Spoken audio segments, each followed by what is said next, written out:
Good morning. Today is February 22nd, 2024.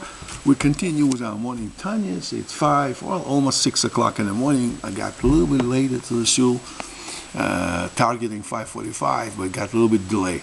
So we talked about 5 groups of people: complete tzaddikim, incomplete tzaddikim, Benoni, Rasha, not good person, and a very bad person, complete Rasha. And we said that for most people, we're now chapter 15 of the Tanya. For most person, it's difficult to get to really highest level. In fact, Tanya brings up the idea, the concept that tzaddikim, the complete tzaddikim, may not be even something available or attainable either to everybody or perhaps even to most people. Not clear yet. Is it completely not obtainable or very difficult to obtain? And Tanya brings the idea that complete tzaddikim, God actually purposely sent very few in every generation. There's a few people like that. And the purpose that God does that is to provide every generation with like a seed of goodness within the society to maintain the world, that it doesn't go completely corrupt if the goodness, if tzedakah tzaddikim disappears from the world. Then the Tanya says, but Benoni, there's no difference externally by appearance and behavior between Benoni, in-betweener, and tzaddikim, except Benoni, tzaddikim took we use this concept of the orange. The klipa, the peel, covers the animal soul, covers the good soul, the divine soul.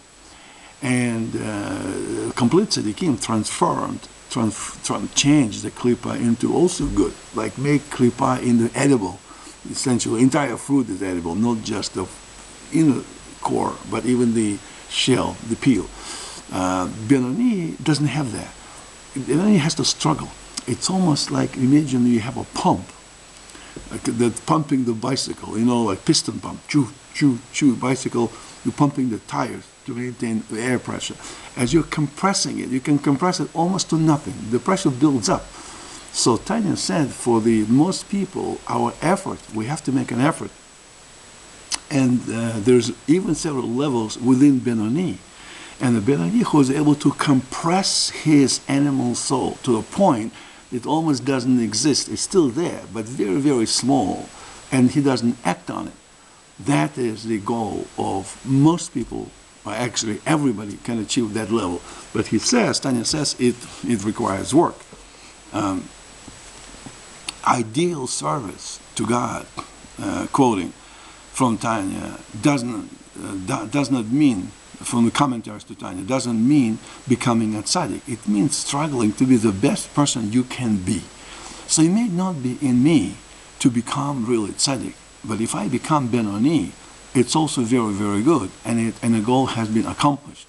It wasn't meant to be to become a tzaddik, but it certainly was meant to be to have a potential to become Benoni that completely. But that pressure for full tzaddik, he doesn't have that pressure. He eliminated the animalistic soul, or turned it into the good, not eliminated. But the Benoni compressed it to the point. But now he always struggles. He has to maintain this pressure. If he let go of the piston from a pump, it will spring back really, really horribly. Now, Tanya brings interesting practical example. I spoke the other day with somebody who is considering buying an apartment or renting an apartment. Of course, it's nicer to buy the apartment. You're the owner. I mean, the human nature, this is my little nest. I want to make it nice. I want to paint it. I want to turn it. I want to live there all my life and raise family and have guests and all that. But if you're renting an apartment, you can do the same things. But you're always subject to a little bit of unknown. The owner, after a couple of years, can say, I sold an apartment, you have to vacate the apartment, you get something else. So Tanya now, in section 2 of chapter 15, says, which is called Why Effort Matters. The one who serves God refers to a person who reviews his studies 101 times. And the one who does not serve him refers to a person who reviews his studies only 100 times. That is kind of strange to see. Well, the person is studying Torah and Talmud many, many times, and he doesn't serve God? You're saying he doesn't serve God? Well, Tanya is saying what we mean, the person doesn't reach his inner self, inner some deep core. Benoni didn't quite get it all the way through, and full tzaddik went beyond. It's like in a practice, the person who is, eating ice cream, takes the wrapping paper and just throws away. A good religious person, observant person, yet does that. Well, he doesn't think that he's doing something wrong. I mean, there is a garbage collector that will clean it up. He doesn't even think about it. But the person who is aware of himself and the world will not even throw the paper. Well, a good person might throw it and say, if somebody points this out to him, he'll say, I'm sorry, I'll pick up the paper and take it in the garbage can. But the complete tzaddik would not even think of throwing the paper. He will eat ice cream and take the wrapper paper and put it in the garbage can. So that's 101. Have this innate ability to do the right thing, to think about another person before another person brings the issue to you, to think about it. That's the extra effort. And an analogy is made for the apartment. So if you own the apartment, it's so nice. You're fully in control of your beautiful nest. But if you're renting, you still have always that situation that, well, what happens if they kick me out? I have something else.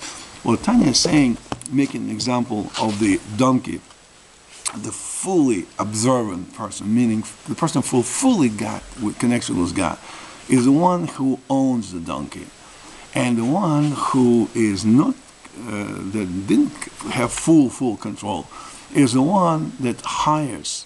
He hires the donkey. So he hires his animal soul to serve God, instead of turning his soul into the goodness to serve God. So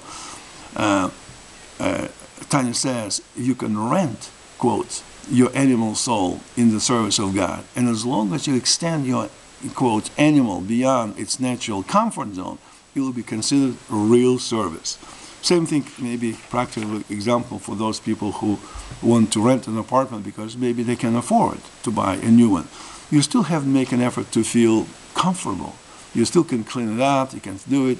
Many people say, I don't want to invest hundreds and thousands of dollars into fixing an apartment if after 2 years they kick me out. So I'm going to live in an apartment that is, the paint is peeling and the kitchen is old, and I don't want to spend any money on that. It's not really mine. But Tanya is saying, in that case, still do the best you can. Clean it up. Maybe don't invest $100,000, but only $20,000. Do major things. Make sure the plumbing is not leaking, electric works. Well, maybe the floor is a little bit old, but it's still good. Maybe you don't need to replace that. So you will not make it exactly to a perfect place that over the years you can do with your own place. But you can still make it livable, nice and good. And then if you have family in it, you have friends in it, and you live your life by going out to helping other people, to learn Torah, to do mitzvot, to do good deeds, work, do something constructive for yourself, for the society, then your life will be just as fulfilling. It's not exactly the same, but you can make your life indistinguishably good. You invite people in, it's a beautiful place, everything very nice. Well, people would not necessarily think, well, it's a very nice place, but the tile on the floor, if it was replaced with a more shiny and newer tile, it would be so much nicer. Yeah, it's not a new apartment, but it's still a beautiful place. And that's the concept of Ben Yoni. He is not a tzaddik, but he's so close to that that it's essentially almost indistinguishable. Don't know if it's a good analogy or not, but I think maybe it's a practical example when you review your life. And if you have a situation in your life and something is missing, think about it. Within those constraints, circumstances that you had, you made the best out of it. And as long as you made the best out of it, Tanya said, that is what God wants from you. Do the best you can, and don't be sad and sorrow that certain things you could not achieve. You tried, and that matters as much as you have achieved it, if you've made a true effort. So hopefully it's a good idea, good thoughts. Have a great rest of the week. And today is Thursday, February 22nd, 2024. Shabbat is coming in a couple of days, but I'll still see you tomorrow for the next lesson in Tanya. Have a great day.